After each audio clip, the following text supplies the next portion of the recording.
Hello everyone, this is Rabbitearsblog, and once again I am doing a Christmas movie review for the month of December. Just like my Halloween movie reviews in October, I would take in requests for Christmas movies to review. So after this review, feel free to comment below on what Christmas movies you want me to review for the month of December, and I'll see what I can do about it. Now on to the review. Beauty and the Beast: The Enchanted Christmas is an animated direct-to-video sequel to the classic Disney film Beauty and the Beast, and it was made in 1997. Now, before I get into what I love and hated about this film, I would like to give out a brief summary on this film. The film starts off with Mrs. Potts telling everyone the story about the Christmas they had last year together, and how the Beast hated Christmas because of the fact that that was the day that he was transformed into a beast. To make matters worse, Forte, a large pipe organ, tries to foil Belle and the Enchanted Service attempts in bringing Christmas back to the castle by making the Beast believe that everyone is trying to betray him. Now, I mentioned that this movie was a sequel to Beauty and the Beast, although it would be hard to tell if it is a sequel or not, because while the beginning of the movie starts off with the characters from Beauty and the Beast living in the castle a year later, the bulk of the movie was a flashback sequence about how the characters celebrated Christmas while the prince was still a beast and the servants were still enchanted objects. As for what I enjoyed about this movie, I like the fact that most of the voice actors from the first Beauty and the Beast movie, Paige O'Hara as Belle, Robbie Benson as the Beast, and Angela Lansbury as Mrs. Potts, all came back to provide the voices for the characters they did in the first movie.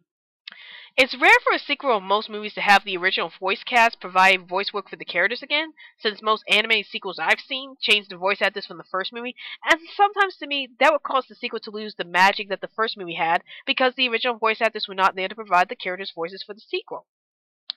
Another thing I really enjoyed about this movie was that we get a decent backstory about the prince turning into a beast. Even though it was already shown in the first movie about why the prince was turned into a beast, this movie actually extended that sequence by going as far as to explain that the prince turned into a beast on Christmas Day, which brings us a good story about why the beast hated Christmas so much. In adding this, I think that it gave the movie more depth to the beast's character as he loses hope of ever turning human again, and it was great seeing Belle and the service try everything to help the beast know the true meaning of hope again. But the best part about this entire movie was the introduction of the villain Forte, the pipe organ. I love the way that Tim Curry voiced Forte as he made Forte sound so proper yet menacing at the same time, and that really brought out the threatening nature of Forte. I also love seeing how vindictive and clever Forte really is as he came up with so many plans to prevent Belle from bringing Christmas back to the castle, but manipulated the beast into thinking that Christmas is a terrible holiday and that Belle is only trying to make him more miserable, which made me really curious about Forte's true motives behind this action. Probably the most interesting thing about Forte was that he was the only CGI animated character in the entire movie, and I really liked the fact that he was animated in such a way because the animation was brilliantly done, and Forte truly did look frightening, especially whenever he is mad and his facial expressions just changed dramatically. It was also great seeing a CGI animated character like Forte mingle with mainly traditionally animated characters because it really made the film very creative in combining two different types of animation to provide the appropriate mood for the movie. Now, the only problem I had with this movie was that I felt that the plot of the story was already used a dozen times in a dozen Christmas movies. I mean, don't get me wrong. The plot of this movie was a bit creative as we actually get to have more insight into how the Beast's transformation had affected him as a character, and we actually get to see a great villain for this movie.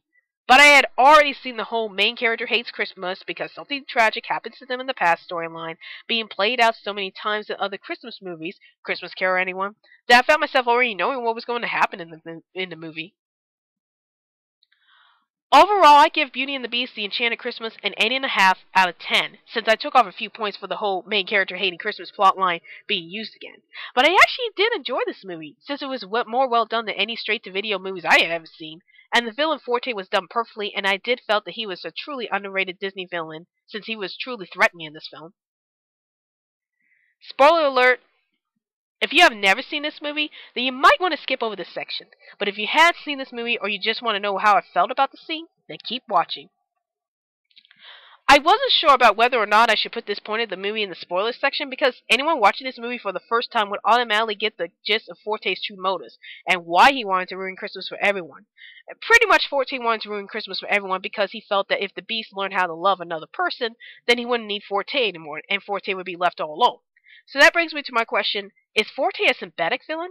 Usually a sympathetic villain is a villain who has honorable intentions, like wanting to save a family member, but they approach the situation in a negative way, like having to destroy villages and such to save their families.